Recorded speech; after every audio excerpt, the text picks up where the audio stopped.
14 Haziran 2019 tarihinde vizyona çok ilginç bir film girdi. Türkiye'de yayınlanmayan bu film birçok miti birbirine "hadi canım sende, yok artık" diyecek şekilde bağlantı kurarak izleyiciye sundu. IMDb'de 3500 kişinin oyuyla ortalama 5.0 alan bu film pek ilgi çekmemiş gibi gözükse de sizlere içeriğinden bahsettiğimde bu tarz konuları merak eden izleyicilerin bir hayli ilgisini çekeceği kesin. Videoya başlamadan önce bu filmin içeriğinden bahsedeceğimden ister istemez spoiler vermek zorunda kalacağım. Eğer filmi merak eden izleyiciler varsa ilk önce filmi izlemesini tavsiye ediyorum. Daha sonra kanalıma tekrar gelerek değerli yorumlarını yapabilirler. Keyifli seyirler diliyorum.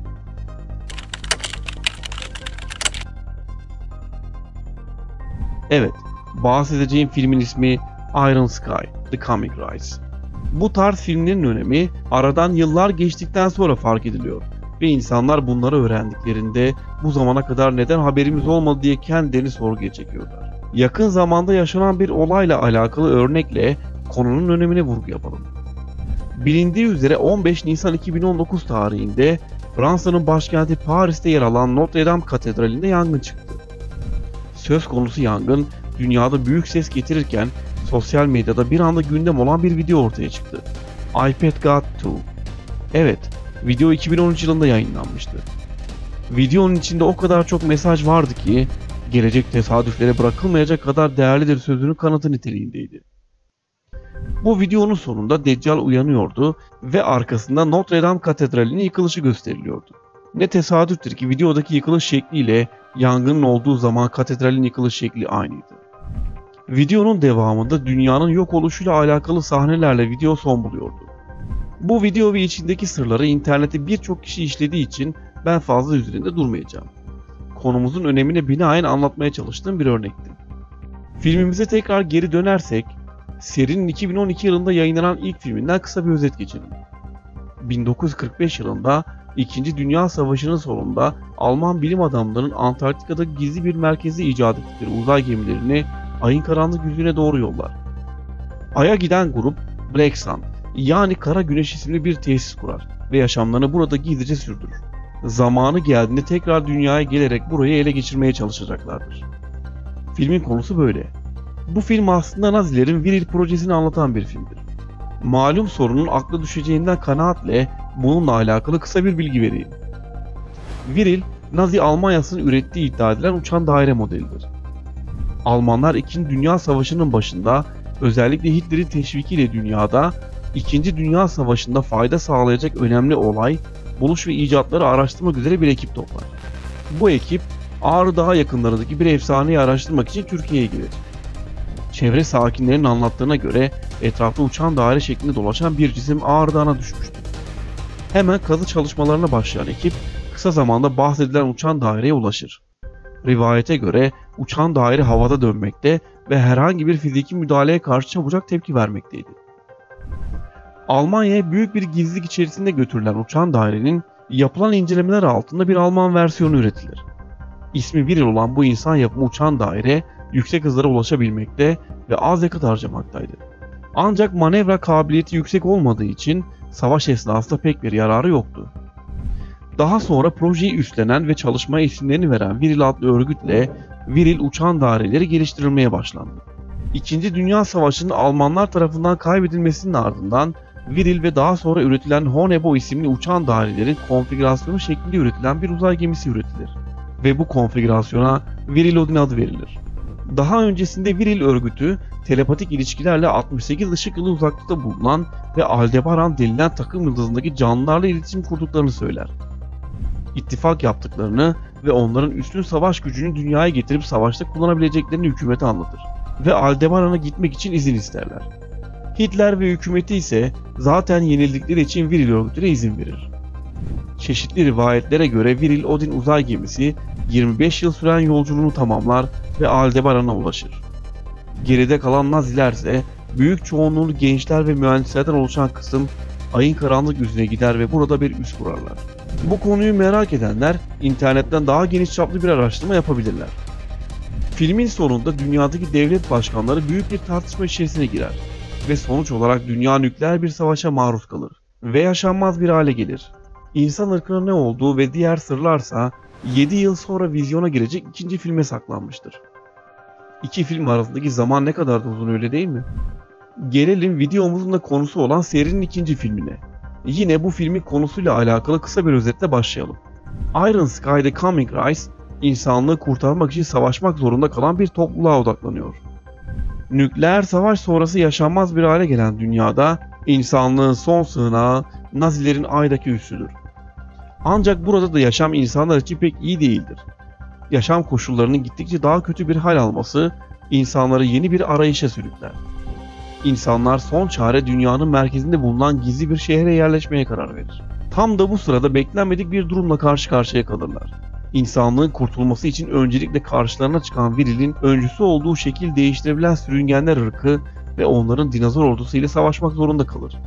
Evet, serinin ikinci filmi Viril'in öncüsü olduğu şekil değiştiren sürüngenler, yani reptilyanlar üzerine kurulmuş. Buraya kadar her şey normal. Fakat filmi ilginç kılan durumsa bundan sonra başlıyor aslında. Reptilyanlar dünyada yaşanan neredeyse bütün olaylarla ilişkilendirilmiş. Konu dinozorların olduğu döneme kadar gidiyor. Dünyada dinozorların bulunduğu çağda bir uzay gemisi dünyaya iniyor. Dünyada tek gelişmiş canlı türlerinin kendileri olduklarını öğrendiklerinde kendilerine bir gelişmiş köle yapmaya karar veriyorlar. Bunun için de filmde Darwin'in evrim teorisine atıfta bulunurcasına maymunlara kendi özel maddesi olan virilyayı elmaya enjekte edip maymuna yediriyorlar. Bu madde evrimi hızlandırıp maymunları insana çeviriyor. Buradaki elma simgesinin önemi maymunların isimlerinin Adem'le Havva olmasıyla ayrı bir boyut kazanıyor. Dinozorlar çağında dünyaya çarpan göktaşı bu uzaylı varlıkların planlarını değiştiriyor ve yer altına saklanıyorlar. Yeraltı içinde oluşturdukları şehre de Agartha deniyor. Bu şehrin giriş yerlerinden biri de Antarktika. Reptilyanlar yer altında binlerce yıl kalıyorlar. Ta ki dünya düzelene kadar. Filmde yer altında kaldıkları zaman zarfında virilya dedikleri özel maddeyi kutsal kase tarafından üretiyorlar. Filmde oyuk dünya teorisi ve kutsal kase ilişkilendirilmiş. Bunlardan biraz bahsedelim. Oyuk dünya teorisi, dünyanın merkezinde var olduğu düşünülen yeni bir dünya olarak adlandırılır. Yerkürenin iç kısmında büyük bir boşluk veya oyuk olduğunu ileri süren bu görüşe göre gezegenin merkezinde var olduğu düşünülen eriyik bir mağma kütlesi değil, yerküre üzerindeki manyetik alanın oluşmasını sağlayan büyük bir boşluk bulunmaktadır. Ayrıca bu boşluk içerisinde iç güneş, yani Inner Sun adı verilen bir enerji kaynağı da vardır.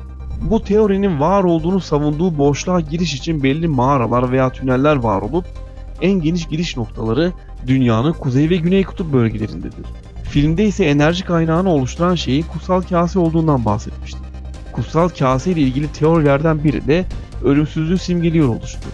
Nitekim filmde de bu konu işlenmiştir. Reptilyanların ölümsüz olması bu kutsal kasede üretilen virilyadan kaynaklanmaktadır. Reptilyanların maymunlara yedirdikleri elma sonrası maymunların evrimleri hızlanıyor ve maymunlar insana dönüşüp yeryüzündeki gelişmiş yaşam formları oluyorlar. İnsanları oluşturan reptilyanlar onların dünyanın hakim olmasından rahatsız olup yeryüzüne çıkarak insan şekline dönüşüp insanlığı yönetmeye başlıyorlar. Bu yönetimin sonuçları ise tam bir facia. Birazdan bahsedeceğim. Filmde dünyayı yöneten reptilyan grubunun gösterildiği sahne daha da ilginç. Hz. İsa'nın 12 havarisiyle son akşam yemeği tablosundaki benzer bir senaryoyu bu filme aktaran yapımcılar, Hz. İsa ve havarileri öyle farklı bir şekilde işlemiş ki resmen insanın beyni yanıyor. Ekrandaki şu isimlere bir göz atıp bazıları hakkında bilgi verelim. Hz. İsa'yı temsil eden Hitler şekline girmiş reptilyan. Alman Nazi Partisi lideri 1934-45 yılları arasında Almanya'nın tartışmasız tek diktatörüdür. Amacı Yahudilerden kurtulmak ve Avrupa'da hegemonya kurmaktı. Döneminde Alman endüstrisi büyük bir ivme kazanmış ve korkunç boyutlarda silahlanmıştır. 6 milyon Yahudi olmak üzere 17 milyondan fazla insanın ölümüne sebep olmuştur. Görüntünün ortasında Hitler'in solunda olan kişi ilk filmden de hatırlayacağınız üzere Amerika Başkanı. Amerika'nın dünyaya neler yaptığından bahsetmeye gerek görmüyorum. Günümüzde bile Amerika dendiğinde akla nelerin geldiğini sizler benden daha iyi biliyorsunuz. Başkanın görüntüde en sol tarafta atıyla beraber duran kişiye yaklaşarak Caligula diye seslendiği görülüyor. Caligula hakkında kısa bir bilgi verelim. Atına aşırı düşkün olan Caligula'nın atıyla birlikte gösterilmesinin nedeni de bu. Caligula, Atını o kadar çok seviyordu ki onun için saray bile yaptırmıştı. Bunun dışında gelmiş geçmiş en kötü insan olarak lanse edilen bu kişi öldürmeye doymayan sapık birisiydi. Kendi kız kardeşleriyle ensest ilişkiye girmiş ve kardeşini hamile bırakmıştır. İşkence onun için bir zevkti. İşkence gören insanları izlemekten haz duyar, hatta bu işkenceleri halka açık olarak yaptırmak zevkini katlardı. Bu adam için anlatılacak o kadar çok şey var ki ben kısa kesiyorum. Caligula'nın hemen yanında bulunan kişi Joseph Stalin. Komünist Parti'nin ilk genel sekreteridir. Lenin'in ölümünden sonra 1924'te Sovyet lideri olur. İktidara gelir gelmez Sovyetleri sanayileştirmek adına tarım üretimini yok eder ve korkunç bir kıtlığa sebep olur.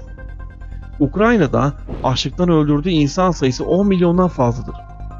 1930'ların sonuna doğru Büyük Temizlik adını verdiği bir girişim yapar. Bu girişim kendisine muhalif insanları ortadan kaldırdığı paranoyak bir kampanyaya dönüşmüştür. Stalin'in parti konuşmalarında kendisini 32 dişini göstermeden alkışlayan delegeleri bile öldürdüğü söylenmektedir. 1939 yılında Hitler'le saldırmazlık anlaşması yapar. Ama Hitler bu anlaşmaya uymaz. Bunun üzerine Sovyetler müttefiklere katılır ve savaş esnasında 23,9 milyon insan ölür. Stalin'in hemen yanında bulunan kişi Papa II. Urban ve hemen yanındaki de Usame Bin Laden.